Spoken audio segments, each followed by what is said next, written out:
Welcome back students. आज हमारी organising chapter की थर्ड वीडियो है, यानी कि कल तक जो हमने फंक्शनल स्ट्रक्चर पढ़ा था, अब आगे का डिविजनल स्ट्रक्चर हम इस वीडियो में पढ़ेंगे।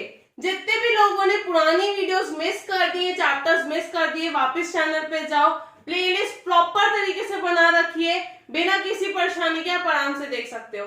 और जितने भी नए लोग हैं जिन्होंने मेरा चैनल अभी तक सब्सक्राइब नहीं किया है, वो अभी सब्सक्राइब करो, जिससे कि कोई भी लेटेस्ट अपडेट या वीडियो आप मिस नहीं करेंगे। चलो आज की वीडियो शुरू करते हैं। आज हमने पढ़ना था डिविजनल स्ट्रक्चर, वो होता क्या है। मैंने आपको बताया था डिविजनल स्ट्रक्चर का मतलब है कि मोर देन वन प्रोडक्ट, यानी कि पहली स्पेसिफिकेशन तो ये है कि जब हमारे पास लार्ज वैरायटी ऑफ प्रोडक्ट्स होते हैं तब हम डिविजनल स्ट्रक्चर यूज करते हैं।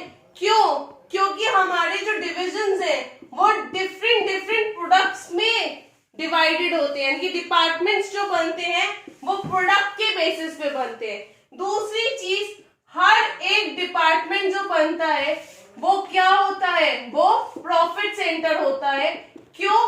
क्योंकि उस डिपार्टमेंट का जो मैनेजर होता है और या फिर वो जो यूनिट होती है वो रिस्पॉन्सिबल होती है उसके प्रॉफिट और लॉसेस के लिए। दूसरी चीज ये है कि हर डिवीजन जो होता है, पहला क्या था कि हर डिवीजन या डिपार्टमेंट रिस्पॉन्सिबल होता है प्रॉफिट के लिए, यानी कि जो भी वो प्रॉफिट कमा रहे, प्रॉफिट सेंटर की तरह जो भी वो प्रॉफिट या लॉस कमा रहे वो उनकी रिस्पॉन्सिबिलिटी। ऐसे ही हर डिवीजन जो होता है वो मल्टी फंक्शनल होता है।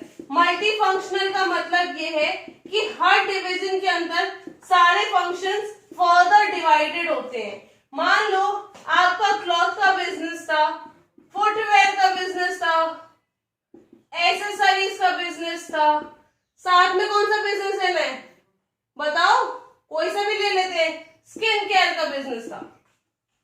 फाइन, अब ये डिविजन्स है, अब इन डिविजन्स के अंदर फर्दर फंक्शन बेसिस पे डिवाइडेड है, यानी कि अब जो ये एक पूरा डिवीजन कमाएगा वो इनकी अपनी रिस्पॉन्सिबिलिटी होगी।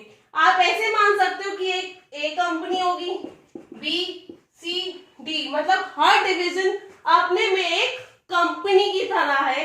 They will be the profit centre, they will be multi functional, क्योंकि सारे फंक्शंस परफॉर्म हर एक डिवीजन यूनिट में होते हैं। तो ये था डिविजनल स्ट्रक्चर का बेसिक। अब सबसे बड़ी चीज ये जानना जरूरी है कि जैसे कि हम फंक्शनल यूनिट तब यूज करते हैं जब डाइवर्सिफाइड एक्टिविटीज होती हैं, तो हम डिविजनल स्ट्रक्चर कब यूज करते हैं, हम तब यूज करते हैं जब लार्ज वैरायटी ऑफ प्रोडक्ट्स होते हैं, यानी कि हमारी कंपनी जिसमें डील कर रही है वो एक नहीं काफी प्रोडक्ट्स है।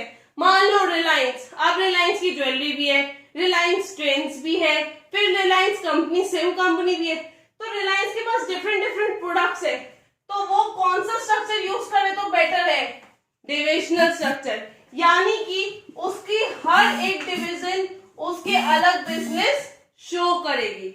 ये होता है हमारा डिविजनल स्ट्रक्चर।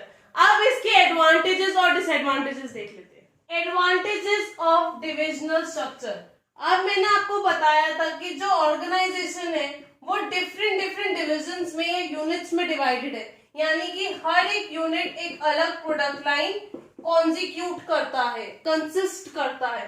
तो वो किसमें स्पेशलाइजेशन लेंगे, प्रोडक्ट में, यानी कि हर डिवीजन अपने प्रोडक्ट के ऊपर सोच रहा है, ये वाला प्रोडक्ट इसको इफेक्ट नहीं करेगा, ये वाला प्रोडक्ट इसको इफेक्ट नहीं करेगा।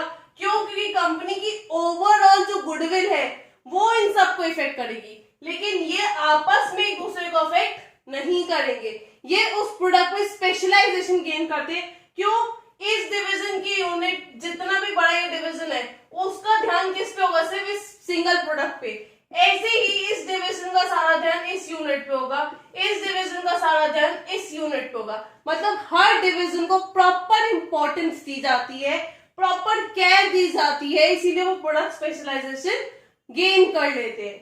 दूसरा है ग्रेटर अकाउंटेबिलिटी। इसका मतलब ये है कि इजी हो जाता है ये कैलकुलेट करना कि हाँ इस वाले डिवीजन ने इतना प्रॉफिट कमाया है, इस वाले डिवीजन ने इतना प्रॉफिट कमाया है, इस वाले डिवीजन ने इतना प्रॉफिट कमाया। मतलब ये जो काम हो रहा है ये पर्टिकुलरली एक डिवीजन के ऊपर हो रहा है, एक प्रोडक्ट के ऊपर हो रहा है। हाँ, अलग अलग जो इन्होंने फंक्शंस किए हुए, वो ध्यान दे पाएंगे कि हाँ हमारे प्रोडक्ट का फायदा सबसे ज्यादा होना चाहिए, तभी हमें सबसे ज्यादा फायदा होगा। फिर है flexibility and innovative. Flexibility innovative का मतलब वही है कि they don't affect each and other. अगर इनको कोई पॉलिसी चेंज करनी है तो ये आराम से कर सकते हैं, लेकिन उस पॉलिसी का असर इस पे नहीं होगा, इसका असर इस पे नहीं होगा, इसका असर इस पे नहीं होगा। यानी कि बहुत फ्लेक्सिबल होते हैं अपने डिसीजंस में, अपनी पॉलिसीज में, और ये एक दूसरे को बिना अफेक्ट किए डिसीजंस ले सकते हैं। That is known as fast decision making. यानी कि फंक्शनल वाले में क्या था कि आपको एज अ होल देखना पड़ता था और आप एक दूसरे को अफेक्ट ना करो तो डिसीजंस में थोड़ा टाइम लग जाता था, लेकिन इसमें ऐसा नहीं है। आज जब आपके अलग अलग डिविजन्स हैं, अलग अलग प्रोडक्ट्स हैं, तो आप डिसीजन भी बहुत अपने लिए सोच के ले सकते हो, क्योंकि आप कहीं किसी भी डिवीजन को अफेक्ट नहीं करोगे। उसके बाद है ग्रोथ एंड एक्सपेंशन। इसका मतलब ये कि अगर आपके पास 4 प्रोडक्ट में आप डील कर रहे थे तो आप 5, 6, 7 कितने भी आगे डिविजन्स और बढ़ा सकते हो इन डिविजन्स को बिना इंटरप्ट किए। That is known as growth and expansion. यानी कि ग्रोथ और एक्सपैंड करना बहुत इजी होता है, क्योंकि आप आगे जितने भी डिवीजन बनाना चाहो बढ़ा सकते हो बिना इन डिविजन्स को अफेक्ट किए। तो ये चीज याद रखना कि अल्टीमेटली मतलब ये है कि एक डिवीजन का असर दूसरे डिवीजन पे नहीं पड़ता। अब इसके डिसएडवांटेजेस देख लेते हैं एक बार। डिसएडवांटेजेस क्या है?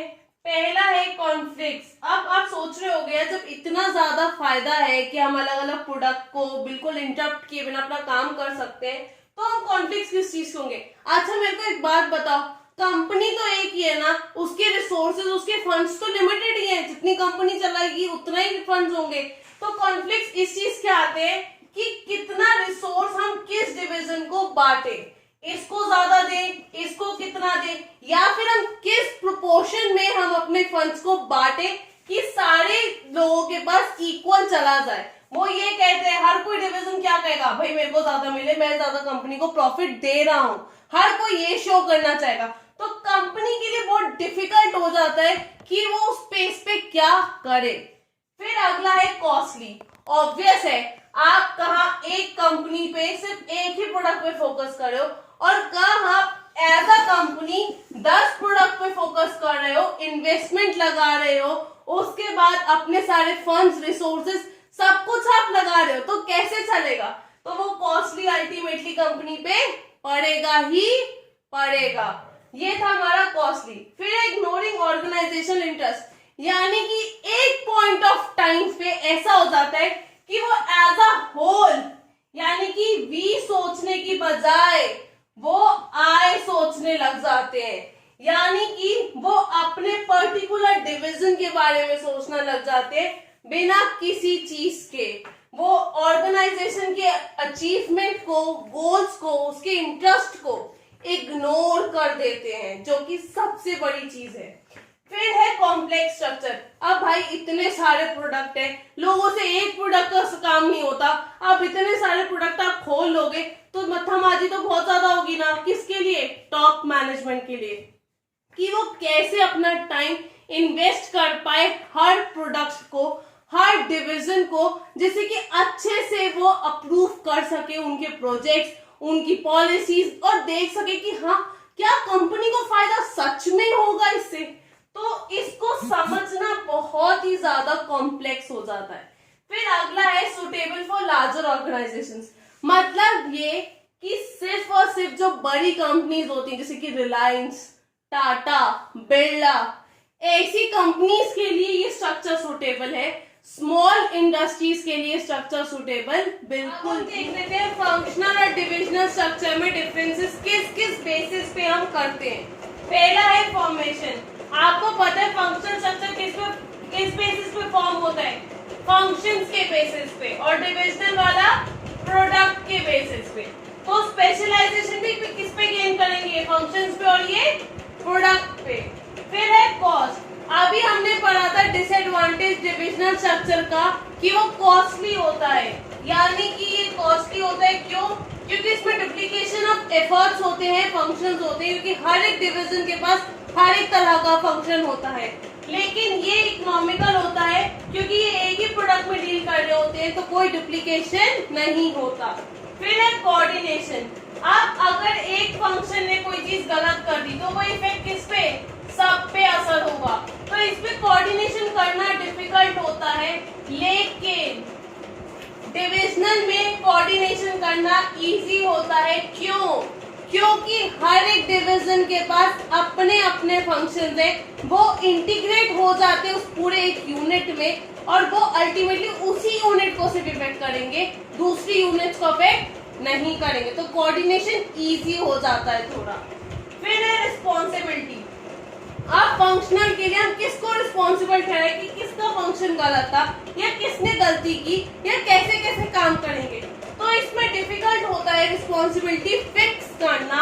लेकिन डिविजनल वाले में इजी होता है। क्यों? क्योंकि आपका एक अपना डिवीजन है, आपका एक अपना यूनिट है, आप परफॉर्मेंस इजीली चेक कर सकते हो। फिर आता है फ्लेक्सिबल।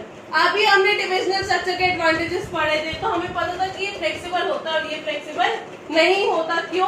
क्योंकि अगर इसको कुछ भी चेंज करना होगा तो बहुत दिक्कत आएगी। क्यों? क्योंकि ये इसका चेंज इसको भी इफेक्ट करेगा, इसको भी इफेक्ट करेगा, और आगे आने वाले फंक्शंस को भी अफेक्ट करेगा ही करेगा। फिर लास्ट है मैनेजरियल डेवलपमेंट। अब इनको सारा काम करने के बाद टॉप मैनेजमेंट को दिखाना पड़ता है, टॉप मैनेजमेंट डिसाइड करता है, यानी कि इसमें मैनेजरियल डेवलपमेंट थोड़ा डिफिकल्ट हो जाता है, क्योंकि आपके ऊपर कुछ नहीं है, सारी अथॉरिटी आपके टॉप मैनेजमेंट के पास है। लेकिन इसमें इजी हो जाता है, और वो क्यों? क्योंकि आपका ऑटोनॉमस रूल होता है अपने पर्टिकुलर डिवीजन का। तो ये था हमारा डिफरेंस। अब इसमें कुछ 4-5 टॉपिक्स रह गए हैं कि types of organisation, delegation, decentralisation. मैं कोशिश करूंगी कि 3 से 4 वीडियो में मैक्सिमम इस टॉपिक को खत्म कर दूं। That's all for today. Thanks